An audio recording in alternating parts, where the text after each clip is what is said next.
spesialis? Dikira spesialis itu cepet ya?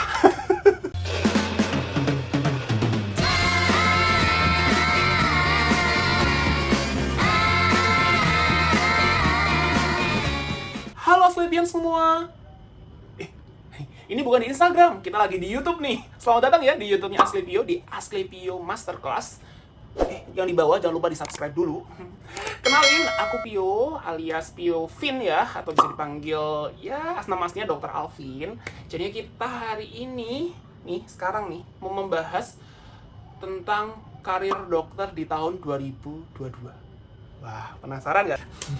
Kita tuh mau jelasin tentang seri terbaru kita nih, namanya Future Doctor Series. Pasti kalian yang udah pernah nonton webinarnya Tio yang namanya Asclepedia Good Morning Knowledge, itu adalah salah satu segmennya. Nah, sekarang kita mau bikin konten YouTube ini supaya kalian bisa tonton terus nih, supaya kalian tuh makin mikir, aduh, ini jalan yang benar atau jalan yang salah, atau aku mau ganti haluan. Nah, waktu yang sangat tepat. Jadi nanti di Future Doctor Series ini, itu ada 3 poin nih. Yang pertama, kita mau memberikan banyak sekali insight buat kalian semua yang ada di rumah sakit, di poli, atau dimanapun. Apakah jalan yang kalian ambil sekarang sudah benar? Sudah sesuai dengan passion, gitu kan? Terus kemudian yang kedua, Pio pingin banget bikin semacam storytelling nih. Jadi menceritakan kisah-kisah dokter yang sudah sukses lah, bisa dibilang, dan menginspirasi banyak teman sejawat maupun orang awam pun. Nah, pasti kalian nggak ngerti kan, mungkin the background-nya, bagaimana mereka sampai di titik itu. Penasaran nggak sih? Terus yang ketiga, Pio mau ngundang, mungkin ya, semoga ya, bisa mengundang beberapa narasumber yang berasal dari pilihan karir-karir di masa depan. Jadi dokter tuh setelah itu jadi apa lagi sih? Mau jadi dokter spesialis mungkin, atau mungkin mau jadi teller bank. Ayo. Nah, pasti kalian bingung. Nah, makanya dari itu, kalian wajib tonton ini sampai habis. Oke? Nah, sekarang Pio mau bagiin 10 karir yang bisa dibilang base-nya adalah seorang dokter, tapi wah, dia tuh nyabang tuh kemana-mana. Nah, bingung kan? Pasti pengen tahu kan? Jadi dari nomor yang 1 ya, nomor pertama, itu yang pasti kalian udah bisa tebak lah ya. Habis jadi dokter umum, lulus, disuruh apa sama orang tua? Jadi dokter spesialis. Sering banget kan dapat tamu di rumah, tok tok tok gitu kan ya. Permisi. Anaknya dokter ya? Udah spesialis apa? Enggak, masih dokter umum. Loh, bukannya sudah spesialis? Wah, dikira spesialis itu cepet ya? Padahal lama banget nggak sih? Tuh ya, jadi bagi teman-teman yang nonton di sini, jangan lupa bahwa lulus untuk menjadi dokter umum itu butuh paling nggak udah 6 tahun lah. Terus kemudian tambah program internship kita yang mostly setahun, ya 7 tahun gitu kan. Dari umur 18 masuk tuh ke FK, tambah 7 tahun, berarti 25 lah ya baru lulus. Iya, kalau kamu langsung bisa masuk spesialis tuh. Nah, biasanya enggak. Nah, kalau misalnya bisa masuk, itu biasanya spesialis kalau misalnya ya bisa diambil rata-rata antara 4 sampai 5 tahun. Ya berarti lulusnya di atas umur 30, ya kan?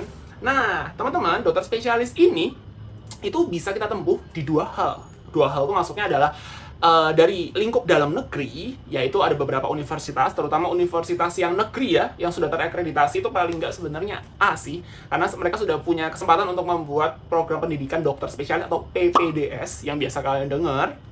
Nah, itu bisa kalian searching di internet, tinggal ketik aja PPDS. Nanti ada univnya tuh macam-macam. Semua informasi tersebut ada di website dari masing-masing univ tersebut. Nah, terus kemudian yang kedua, itu adalah PPDS yang kita ambil dari luar Indonesia atau luar negeri nih. Nah, kalau konsepnya tadi, kalau yang dalam negeri itu adalah university based, jadinya kalian tuh mendaftarkan diri sebagai mahasiswa alias bayar dewe. Nah, kalau misalnya yang di luar negeri, itu namanya konsepnya adalah hospital based. Jadi memang hospital atau rumah sakit itu memang membuka lowongan nih kerja buat dokter-dokter yang mau misalnya, Aku tertarik banget penyakit dalam nih, atau aku tertarik di bidang mata. gitu kan. Nah, itu bisa kalian daftarnya bukan di universitasnya, tapi kalian menyebar CV kalian itu adalah ke masing-masing rumah sakit.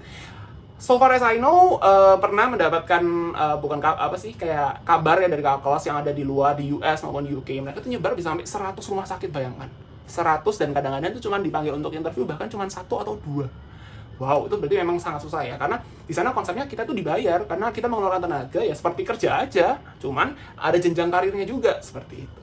Nah, itu adalah pilihan untuk menjadi seorang dokter spesialis. Dokter spesialis pun sendiri, kalau nggak salah itu ada sekitar 25 prodi ya, kalau yang di Indonesia ya. Jadi macem-macem, itu bisa menjadi salah satu pilihan bukan salah satu sih, itu mungkin 50% dokter di Indonesia adalah memilih untuk menjadi spesialis. Apakah itu kalian? Yang kedua, bagi kaum yang bisa dibilang kalau di Harry Potter itu ada yang namanya muggle atau alias kaum yang biasa-biasa wae karena mungkin keluarga atau relasinya itu ya nggak ada yang dokter. Contohnya saya. Nah itu jadinya kita lulus kan ceritanya 6 tahun udah morotin duit orang tua nih ya, hampir kalau di universitas negeri itu mungkin sekitar 200 sampai 250 juta, di swasta bisa sampai 2 M, bayangkan ya, itu duit semuanya. Nah biasanya itu akan menjadi apa ya, bisa dibilang profesi yang kita ambil adalah dokter umum dulu.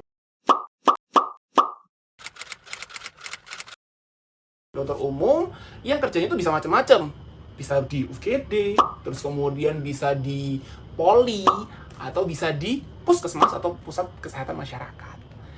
Ya pada ini sih ya, pada hakikatnya itu biasanya dokter umum yang nggak lanjut langsung mencari PPDS. Itu yang pertama, mereka mencari apa sih? Nomor 1, pengalaman.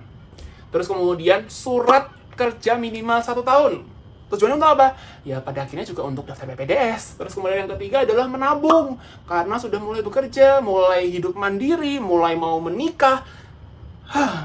Pusing pokoknya. Jadi harus ada duit yang masuk nih supaya kita bisa membiayai cita-cita yang ingin kita capai. Nah biasanya sih range-nya seseorang udah lulus menjadi dokter umum tuh biasanya di antara 1 sampai 2 tahun. Setelah tabungannya sudah cukup, mereka sudah siap, sambil mereka nyicil belajar nih, mereka kembali juga ke pilihan nomor 1. Itulah dokter spesialis depan. Tuh, kalian lihat gedung-gedung yang ada di sini. Besar ya? Itu biasanya gedung-gedung kalau di Jakarta itu miliknya ada milik badan usaha milik negara atau BUMN. Nah, gedung-gedung seperti ini kan kita bisa bilang sebagai perusahaan, atau kalau kalian pernah dengar namanya perseroan terbatas atau PT atau CV atau apapun lah ya. Nah, kalau misalnya mereka mempunyai tenaga kerja atau karyawan yang lebih dari sekian ribu atau ratus, itu justru Pio nggak tahu, pasti mereka tuh harus mempunyai klinik in-house. Jadi ada klinik in-house, maksudnya in-house di dalam rumah atau di dalam perusahaan mereka. Nah, di situ ada peran dokter sebagai head of kayak semacam health and environment gitu. Jadinya kayak kalau di HRD, Human Resource Development. Nah, itu di situ ada bagian, kalau misalnya kita pecah-pecah lagi, itu ada bagian yang namanya mendalami di bidang health dan environment-nya. Nah, itu biasanya itu posisi tenaga kesehatan di situ, either itu dokter ataupun perawat. Nah, itu bisa kita bilang yang nomor 3 itu adalah menjadi seorang dokter perusahaan.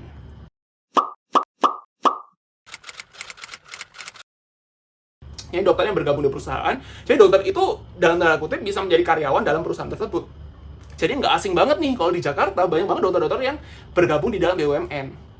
Aneh kan? Kalau misalnya di kota-kota yang mungkin tidak sifatnya metropolitan, yang gedung-gedung tingginya tuh maksudnya nggak terlalu banyak, ya pasti jarang dokter perusahaan. Cuman kalau misalnya di ibu kota, atau mungkin seperti kota-kota besar seperti Surabaya, atau mungkin Semarang, atau even di daerah mungkin Makassar, ya pokoknya ada perusahaan, nah itu biasanya ada klinik-kliniknya, dan di situ itu perannya dokter perusahaan. Jadinya dia melayani pasiennya, itu ya pasti 80% mayoritas adalah karyawan perusahaan tersebut dan keluarga karyawan tersebut gitu.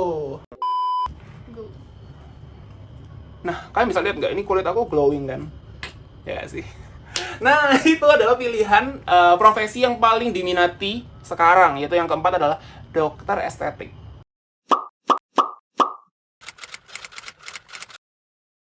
Tuh, biasanya mereka akan melihat muka-muka pasiennya, dan sebelum melihat mereka akan berbicara di dalam hati.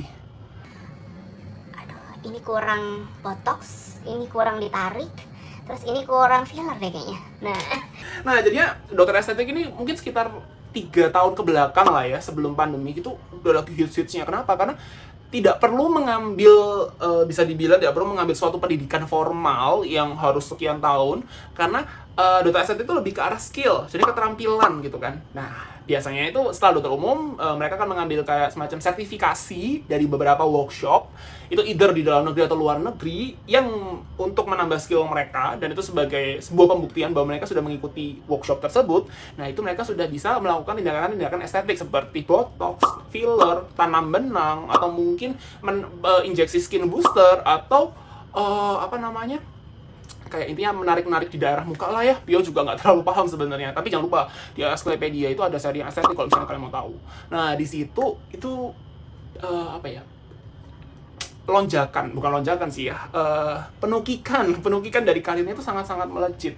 Rata-rata biasanya dokter-dokter yang sudah masuk ke dalam dokter estetik itu pasti punya klinik sendiri, terus kemudian mereka akan banyak berhubungan dengan KOL atau influencer, karena itu untuk membantu promosi dari klinik estetik mereka. Jadinya untuk kesempatan untuk mungkin kalian yang sedang nonton di sini pengen banget viral, pengen banget diketahui atau attention seeker, bisa jadi salah satu pilihan loh.